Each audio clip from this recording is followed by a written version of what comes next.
imperative cellal, verbal noun போகாண்மை, அதே மாதிரி அல் ஆப்டேட்டிவாகவும் வருது, இம்பரேட்டிவ்லையும் வருது. ஸோ அல் is also பாலிஃபங்க்ஷனல்.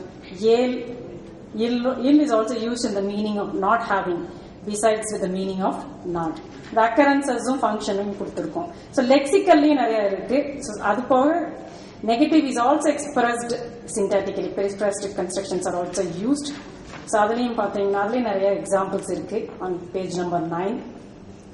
Ill is also inflected for various persons, numbers and genders. It is also used in the meaning of not having besides the meaning of not.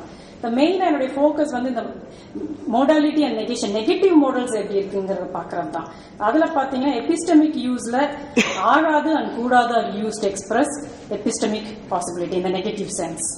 Well, examples 86 and 87.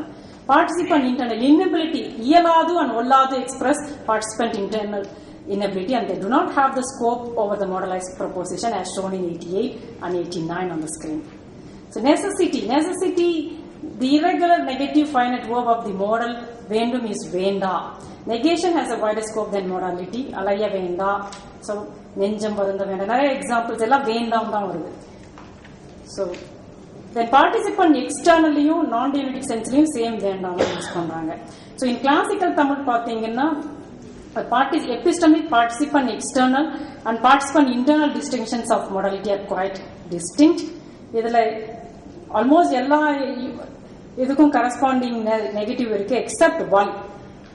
Arm is used exclusively to express epistemic possibility. Kudum is polyfunctional, used for both epistemic and non-epistemic possibilities. The modal val is used only to denote the participant internal possibility. Ollu mostly denotes the participant external possibility. Vendum is used to express both epistemic and non-epistemic necessity. Except one, all other affirmative modals have their negative counterparts. This paper leaves scope for one more important issue, the grammaticalization of modals, in order to see if the epistemic modals show a greater degree of grammaticalization than the non-epistemic variants. Thank you. நன்றி. இந்த கட்டுரை கலந்துரையாடலுக்கு எடுத்துக்கொள்ளும் முன்னர் ஒரு செய்தியை மட்டும் நான் இங்கே குறிப்பிட விரும்புகின்றேன். உடன்பாடு எதிர்மறை பயன்பாட்டையும் அவர்கள் குறிப்பிட்டது போல மொடாலிட்டி, இந்த கூட்டு வினை அமைப்பு தொடர்களையும் நாம் பெருமளவில் அடிக்கடி பயன்படுத்த வேண்டிய கட்டாயத்திலே, குறிப்பாக மொழி பயன்பாட்டிலே பல்வேறு சூழல்களிலே நாம் பயன்படுத்தி வருகின்றோம். ஆகவே அது ஒரு முக்கியமான இலக்கண அமைப்பும் பயன்பாடுமாகும். கட்டுரையாளருக்கு நம்முடைய நன்றி. சில கேள்விகளை இப்போது அல்லது கருத்துக்களை நீங்கள் சொல்லலாம்.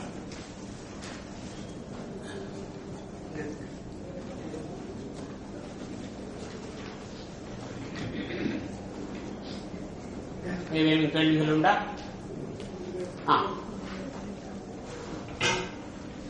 தனலட்சுமி, நாகப்பட்டினம்.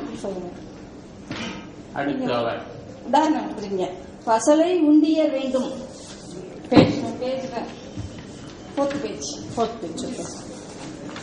பசலை உணியர் வேண்டும் அப்படிங்கறது பாடல் பகுதி. குறுந்தொகை எக்ஸாம் கொடுத்துருக்கீங்க. ஆமாங்க. அந்த பாடல் கன்று முன்னாது களத்தினும் படாது நல்லான் தீம்பால் நிலத்துக்கு உட்கார்ந்து எனக்கும் ஆகாது என்னைக்கும் உதவாது பசலை உணியர் வேண்டும். நீங்க உண்டியர் வேண்டும் என்று உதாரணம் தவறுதலாக உண்டியர் என்பது தவறு, உணியர் வினைமுற்று சொல்லும் பொழுது உடன்பாட்டு வினைமுற்று எதிர்மறை வினைமுற்று என்று சொல்லியிருக்கிறீர்கள். உடன்பாட்டு வினைமுற்றுல இடைநிலை வரும், எதிர்மறை வினைமுற்றுல இடைநிலை வராது. ஆனால் எதிர்மறை வினைமுற்றுல விகுதி, எதிர்மறை விகுதி 2 விகுதி வரும். அது கொஞ்சம் சேர்த்துக்கணும். சரிங்க. அதான் கிராமட்டிகலைசேஷன். செல்லாம் என்றால் எதிர்மறை வினை.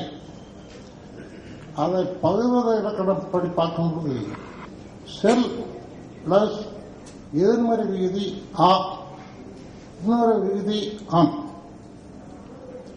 அந்த வறுமொழி முதல் விகுதியில வறுமொழி முதல் உயிர் வரின் அந்த எதிர்மறை விகுதி தன்னுடைய பொருளை நிறுவிவிட்டு ஓடிவிடும். ஆனால் வராது என்று சொல்லும் பொழுது அந்த விகுதியிலே உயிர்மை வருகிறது. உயிர்மை வந்துவிட்டால் அந்த ஆ போகாது, அப்படியே நின்று பாராது அந்த ஆ அப்படின்னு. இதை கொஞ்சம் நீங்க சேர்த்துக் கொள்ளுங்க. சரிங்க சரிங்க, நன்றிங்க. வேற ஏதாவது கேள்விகள் உண்டா? சொல்லுங்க. சொல்லுங்க. சொல்லுங்க. There are 7 markers in OT to denote negative, namely அது இருக்குதுல்ல, ஆமாங்க. அந்த இடத்துல கொஞ்சம் எக்ஸாம்பிள்ஸ் கொடுத்து விரிவா கொடுத்திருந்தா ரொம்ப நல்லா இருக்கும். எக்ஸாம்பிள்ஸ் அடுத்த பேஜ்ல இருந்து ஒன்னொன்னுக்கும் எக்ஸாம்பிள் கொடுத்திருக்கேங்க. பேஜ் நம்பர் 6ல இருந்து these are exemplified below table கீழே பாருங்க. அதுல வந்து கீழே எல்லாமே ஒவ்வொரு மார்க்கருக்கும் கீழே 2 உதாரணங்கள், 2 சில இடங்கள் 5 உதாரணங்கள் இருக்கு. நெகட்டிவ் நெகட்டிவ் நல்ல வாரேன் ஒல்லால் அது வந்து நாள் மார்க்கர். அதுல பாத்தீங்கன்னா அறியாது உண்ட வாராதோரே வளையாத துஞ்சாதேன், இந்த மாதிரி ஒவ்வொரு மார்க்கருக்கும் கீழே உதாரணங்கள் கொடுத்திருக்கு. Page number 6, 7, 6, 7. பாசிட்டிவ் கூட ரைட் சைடு கொஞ்சம் கொடுத்திருந்தேன். நெகட்டிவ் பிளஸ் பாசிட்டிவ் 2 கொடுத்திருந்தேன். கொஞ்சம் நல்லா எஃபெக்டிவா இருக்கும். சரிங்க, தெரியாம நல்லா. சரிங்க, சேர்த்துக்கோங்க. நன்றி. அடுத்த கட்டுரையாளர். தேங்க்யூ, ரொம்ப நன்றிங்க வாய்ப்பு அளிக்கும். Madam new presentation madam, very kind of you. Thank you, ரொம்ப நன்றிங்க. இந்த அமைப்பினுடைய இந்த அரங்கினுடைய தலைவராக இருக்கின்ற பேராசிரியர் கருணாகரன் அவர்களே, வருகை தந்திருக்கின்ற பேராளர் பெருமக்களே, உங்கள் அனைவருக்கும் முதலில் நன்றி தெரிவித்துக் கொள்கின்றேன். இந்த கட்டுரை ஆங்கிலத்திலே எழுதப்பட்டது. அடுத்த நாளை அமர்விலே இதை வாசிக்க வேண்டிய நிலை. ஆனால் இப்பொழுது நான் வந்த பொழுது சில 2 கட்டுரையாளர்களால 3வது கட்டுரையாளர் நான் படிக்கலாம்னு சொல்லி வந்திருக்கிறேன். சொல்லிலக்கண கோட்பாடு என்பது அடிப்படையாக எனக்கு இங்க முக்கியமான விஷயம்னா, டாக்டர் கருணாகரன் போன்ற மொழியியல் பேராசிரியர்கள் இங்கு இருக்கிற பொழுது இந்த கட்டுரை வாசிப்பது சிறப்பு என்று கருதுகிறேன். அதுக்கு அடிப்படை காரணம், சொல்லிலக்கண கோட்பாடு என்பது நான் இலக்கண நூல்களை மட்டும் மையமாக வைத்துக் கொண்டு தொல்காப்பியம், வீரசோழியம், பிரயோக விவேகம், இலக்கண கொத்து, இலக்கண விளக்கம், தொன்னூல் விளக்கம் முதலான நூல்களை வைத்துக் கொண்டு சொல்லதிகாரம் என்று சொல்லப்படுகிற அந்த இலக்கணத்தை எவ்வாறு வகைப்படுத்தி இருக்கிறார்கள் என்பதை தான் என்னுடைய கட்டுரையுடைய சாரமாக நான் பெருசாக நான் வாசிக்க விரும்பவில்லை. சில கருத்துக்களை சொல்லிட்டு நினைக்கிறேன். அடிப்படையாக சொல்லதிகாரம் என்பதற்கு அடிப்படை காரணம், இந்த கட்டுரை எழுதுவதற்கு அடிப்படையான காரணம் மொழியியல் சிந்தனையும் கூட காரணம். ஏன்னா தமிழிலே பொதுவாக ஒரு மொழியினுடைய இலக்கணத்தை வரையறை செய்கிற பொழுது அதனுடைய அடிப்படை கூறாக இருப்பது எழுத்தா, சொல்லா, தொடரா, இந்த கேள்வி எழுந்து கொண்டே இருக்கிறது. ஆரம்பத்தில் எழுத்திலிருந்து சொல்லு தொடர் என்றெல்லாம் ஆரம்பித்தார்கள். பின்னாலே சாம்ஸ்கி வந்த பிறகு 1957 ஒரு மொழியினுடைய basic unit of language is sentence என்று ஆரம்பித்தார். ஸோ அதை நான் மையமாக வைத்துக் கொண்டேன். அடுத்ததாக ஃபில்மோர் என்பவர் ஒரு கட்டுரை எழுதினார். இது மொழியியலாளர்கள் எல்லாருக்கும் தெரியும். ஏனென்றால் ஒரு மொழியினுடைய அவர் பல கட்டுரை எழுதினால் கூட ஒரு 10-14 பக்கத்தில் உள்ள ஒரு கட்டுரை, கேஸ் ஃபார் கேஸ் சென்டென்ஸ். இந்த கட்டுரையோட நோக்கம், ஒரு மொழியுடைய பேசிக் யூனிட் எது என்றால் எழுத்தும் இல்லை, சொல்லும் இல்லை, தொடரும் இல்லை என்று ஆரம்பித்து வேற்றுமைதான் ஒரு மொழியினுடைய